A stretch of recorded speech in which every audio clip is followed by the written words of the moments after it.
नमस्कार. मी श्रीधर जोशी. आपण पाहतात व्हिडिओ चॅनल कर्मचारी व अधिकारी मित्र.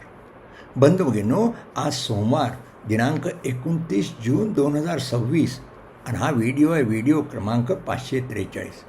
या व्हिडिओद्वारे आपण विचारलेल्या 12 प्रश्नांना उत्तरं मी देणार आहे. चला प्रश्नांची उत्तर देण्यास सुरुवात करतो. हा पहिला प्रश्न जे आहे या ऋतुजा साळुंके नावाच्या महिला कर्मचाऱ्यांनी प्रश्न विचारलेला आहे. या कदाचित कुठल्या तरी कार्यालयात आस्थापना विभागात काम करत असाव्यात. त्याने असं विचारलं आहे की एखादा कर्मचारी वैद्यकीय कारणास्तव 2 वर्ष गैरहजर असेल तर अशा कर्मचाऱ्यांच्या बाबतीत विभाग प्रमुखाने कोणती कार्यवाही केली पाहिजे. आता ज्या अर्थी हा आपण म्हणता तो वैद्यकीय कारणास्तव गैरहजर म्हणजेच त्यांनी काही वैद्यकीय प्रमाणपत्र दिलं आहे का. अनेक कर्मचारी जे असतात त्या अनेक कर्मचारी नुसते गैरहजर राहतात नोंदणीकरतात आणि नुसता अर्ज देतात की मी वैद्यकीय माझी तब्येत बरी नाही किंवा या कारणास्तव, पण वैद्यकीय प्रमाणपत्र जोडत नाहीत. तर अशा वेळी जे अनधिकृतपणे गैरहजर राहतात यांच्याविरुद्ध कार्यवाही करण्याकरता शासन आणि वित्त विभागानं 17 ऑक्टोबर 2017 एक सविस्तर परिपत्रक काढलं. आपण जर महाराष्ट्र नागरी सेवा शिस्त व अपील नियम 1979 हे जर पुस्तकाची 6वी आवृत्ती घेतली नसेल तर ते पुस्तक आपण जरूर मागवा आणि या पुस्तकामध्ये हे परिपत्रक आहेच. पण त्याबरोबर हे 17 ऑक्टोबर 2017चं जे परिपत्रक आहे ते माझा व्हिडिओ क्रमांक 29 आहे. त्या 29च्या व्हिडिओसोबत जोडलेलं आहे. ते हे परिपत्रक आपण डाउनलोड करून घ्या आणि म्हणजे नेमकी आपल्याला काय कार्यवाही करावी याचा त्याच्यावरून बोध होईल.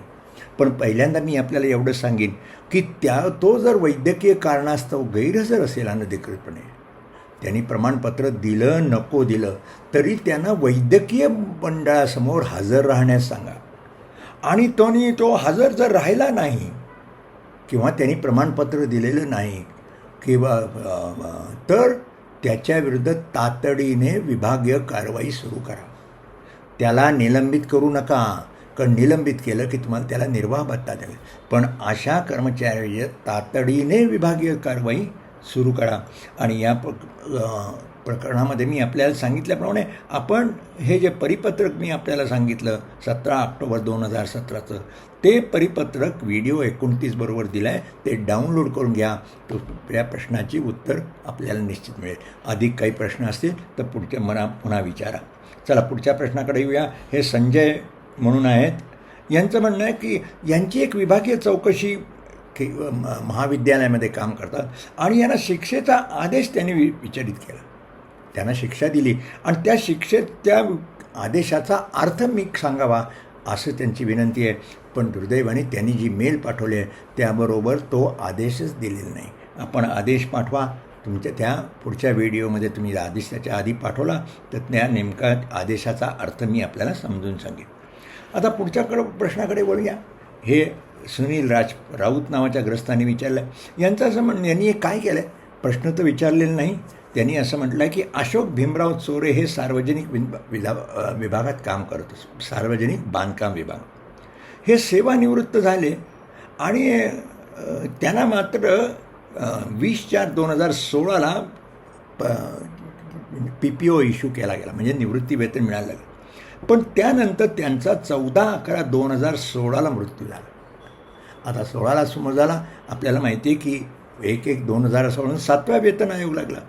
आता त्यांच्या पुत्राने त्यांना वेतन आयोगाप्रमाणे 7वा वेतन लागू केला पाहिजे आणि त्याचे ॲरियर्स दिले पाहिजेत. आता याच्याकरता यांचे जे पुत्र आहेत अतुल चौरे यांनी तो लाभ मिळावा असा त्वरेचा अर्ज केला.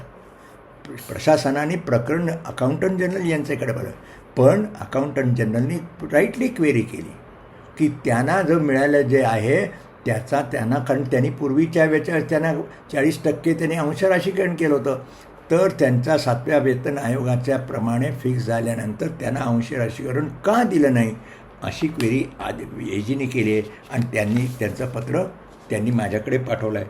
तर एजीने केलेली क्वेरी अत्यंत बरोबर आहे. विभाग याच्यासाठी योग्य ते उत्तर देईल. त्यानंतर आपल्याला काही प्रश्न असेल तर मला जरूर विचारा. प्रश्न क्रमांक 4. या प्रश्नकर्त्यांचं म्हणणं आहे की स्थायी प्रमाणपत्र आपल्याला माहिती आहे कर्मचारी सेवेत आल्यानंतर त्या 3 वर्ष झालं त्याला मिळतं, पण त्याच्यासाठी त्याची जी काही नियुक्ती ही नियमानुसार झाली असली पाहिजे. त्यानंतर जी परीक्षा असेल तर ती पास झाली पाहिजे. या कर्मचाऱ्यांचं म्हणणं आहे परीक्षा उत्तीर्ण होण्यात 50 वर्षानंतर सूट मिळते. तर मग अशा कर्मचारीला स्थायी प्रमाणपत्र मिळते का? स्थायी प्रमाणपत्र निश्चितच मिळतं. अर्थात कोणत्या तारखेपासून मिळेल? तर हे ज्या तारखेला तुम्ही 50 वर्ष झाल्यामुळे ज्यांना तुम्हाला विभागीय परीक्षेतून सूट मिळाली त्या तारखेपासून आपल्याला स्थायी प्रमाणपत्र मिळेल. तर या संदर्भामध्ये 19 डिसेंबर 2017ला सामान्य प्रशासन विभागाने सविस्तर सूचना काढल्या आहेत आणि ते परिपत्रक मी व्हिडिओ क्रमांक 352 बरोबर जोडलं आहे. ते परिपत्रक आपण डाउनलोड करून घ्या. तुमचा प्रश्नाचं उत्तर तुम्हाला मिळेल. प्रश्न क्रमांक 5 ह्या विचारला आहे गौतम भालेराव, पोलीस कर्मचारी आहेत परभणीहून आणि अनेक वेळा ते प्रत्येक व्हिडिओ पाहतात, अनेक वेळा प्रश्न विचारतात. त्यांचं तेच म्हणणं आहे की सरळ सेवेने अधिकारी पदावर वर्ग 2 लागला असेल तर त्याला विभागीय परीक्षा किती संधीत व किती कालावधीत पास होणे आवश्यक आहे? तर मी आपल्याला सांगेन की आपण ज्या अधीक्षक पदावर झाल्या तर अधीक्षक पदांच्या ज्यांची जी नेमणूक केली जाते त्या नेमणुकीला अटी व शर्ती दिलेल्या असतात. त्याचबरोबर त्यांच्यासाठी जी विभागीय परीक्षा त्या अटी शर्तीमध्ये असं स्पेसिफिक म्हटलं असेल की त्यांची जी विभागीय परीक्षा आहे ती किती वर्षात आणि किती संधीमध्ये प्राप्त झाली. त्या अधीक्षक पदासाठी काही परीक्षेचे नियम देखील असतील, ते आपण पहा.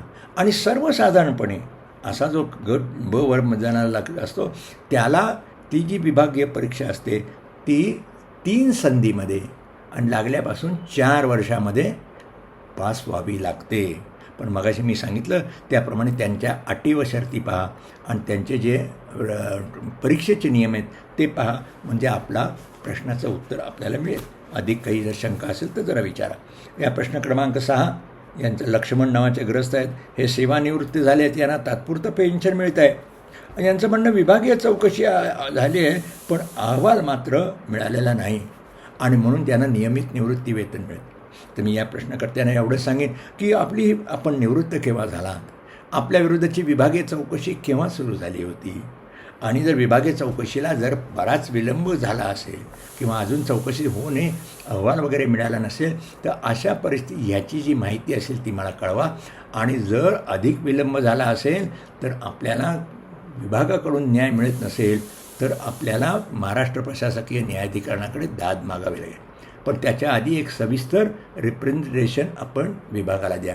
आणि मगाशी मी सांगितल्याप्रमाणे जे डिटेल्स आहेत आपल्या सेवानिवृत्त केव्हा झालात, विभागीय चौकशी केव्हा सुरू याचे डिटेल्स मला पाठवा. चला प्रश्न क्रमांक 7 यांचं म्हणणं आहे की एखादा कर्मचारी दोषी ठरल्यास आणि त्याला जर काढून टाकलं तर त्याला प्रॉव्हिडंट फंडाची रक्कम मिळते का?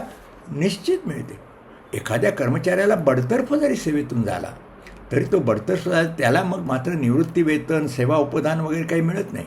पण प्रॉव्हिडंट फंड ही त्याची रक्कम असते, ती त्याला मिळत असते, ती त्याला देय आहे.